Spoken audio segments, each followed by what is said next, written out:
আসসালামু আলাইকুম ওয়া রাহমাতুল্লাহ।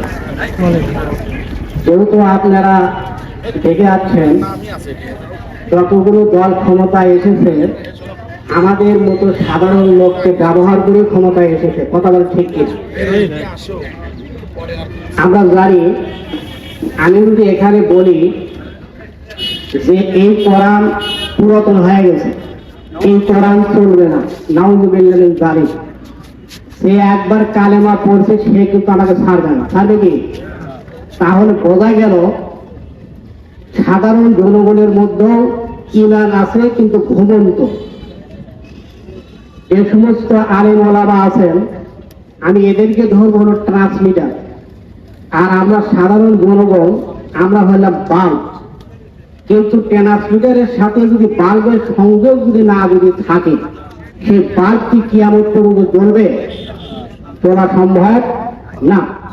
তাহলে আমি মনে করি সাধারণ জনগণকে অবশ্যই হক্কানি আলেম ওলামার সাথে সংযোগ রাখতে হবে, কথা বল ঠিক কিনা?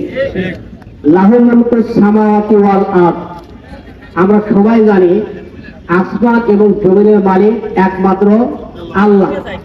সুতরাং তার নিয়ম নীতি অনুসারে আমাদেরকে চলতে হবে, মুসলমানদের চলতে হবে, কথা বলে ঠিক কিনা? যাই হোক, আপনারা দেখছেন বারবার জালিম ক্ষমতায় এসেছে, কথা বলে ঠিক কিনা? আমাদের কাপড় যদি ময়লা যদি হয় পরিষ্কার করা লাগে না? আমাদের যদি থালা বাসন এগুলো রাখি পরিষ্কার করা প্রয়োজন আছে না নাই? অবশ্যই আছে। আল্লাহ পাক ঘোষণা করলেন জিহাদ করতে হবে। কেন জিহাদ করতে হবে? কারণ মাটি কি অপবিত্র হয় কি হয় না? মানুষের পাপের দ্বারা এই মাটিটা অপবিত্র হয়। আর আল্লাহর কসম, মুসলমানের রক্ত ছাড়া কখনো মাটি পবিত্র হয় না। যতদিন পর্যন্ত আপনারা জালিমকে ক্ষমতায় রাখবেন ততদিন পর্যন্ত আমাদের পেটন খেতে হবে অথবা জিহাদ করতে হবে, দুইটার যে কোনো একটা।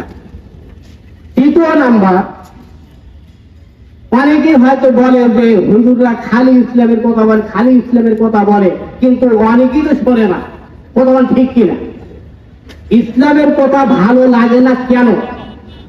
কারণ আল্লাহ রাসূল সাল্লাল্লাহু আলাইহি ওয়াসাল্লাম আবু জেহেলকে যে পরিমাণ দাওয়াত দিয়েছেন অন্য কোন লোককে এত পরিমাণ দাওয়াত দেন না। কিন্তু আবু জেহেলের ভিতরে এই ইসলামের কথা প্রবেশ করলো না কেন? কারণ সে ছিল এক নম্বরের পাটপাট। সে মানুষের টাকা পয়সা লুট করে রেখেছে, সে বিচার অবিচার করেছে, যত খারাপ কাজ ছিল আবু জেহেল করেছে। কিন্তু ওমর ইবনে খাত্তাব রাদিয়াল্লাহু আনহু উনিও কিন্তু যখন ইসলাম গ্রহণ করেন নাই, ইসলাম গ্রহণ করার আগেও তার কোন বাটপারি খুঁজে পাবেন না, ইসলাম গ্রহণ করার পরও পারেন। ঠিক তদ্রুপ ভাবে আমরা দাড়ি টুপি যতই দিয়া থাকি সেই পর্যন্ত আমরা হারাম বাদ না দেব ততক্ষণ পর্যন্ত ইসলামের কথাগুলো আমাদের মনের ভিতরে প্রবেশ করবে, কথা বল ঠিক কিনা? এই জন্য আমাদেরকে বারবার জালিম ত্যাগ করার চাইতে এমন একজন লোককে, আল্লাহ ভীরু লোককে আমরা ক্ষমতায় বসাবো যাতে আমাদের আর দ্বিতীয়বার জিহাদ করার প্রয়োজনীয়তা না হয়, কথা বল ঠিক কিনা? আর একটা কথা বলে আমি শেষ করব। যেহেতু ইসলামী আন্দোলন বাংলাদেশ ইসলামে কায়েম করার চেষ্টা করেছে, অনেকে বলে ইসলামের রাজনীতি জায়েজ নাই। যদি রাজনীতি বলতে যদি ধর্ষণ করা বোঝায় এটা ইসলামে জায়েজ নয়। রাজনীতি বলতে যদি লুটপাট করা বোঝায় এটা ইসলামে জায়েজ নয়। রাজনীতি বলতে যদি অন্য সম্পদ লুণ্ঠন করা হয় এটা ইসলামে জায়েজ নাই। কিন্তু হক প্রতিষ্ঠিত করা এটাই হলো ইসলামের রাজনীতি, কথা বল ঠিক কিনা? আল্লাহ পাক যেন আমাদের প্রত্যেককে সঠিক বুঝ দান করেন। আমা তৌফিক ইল্লা বিল্লাহ। আসসালামু আলাইকুম ওয়া রাহমাতুল্লাহ।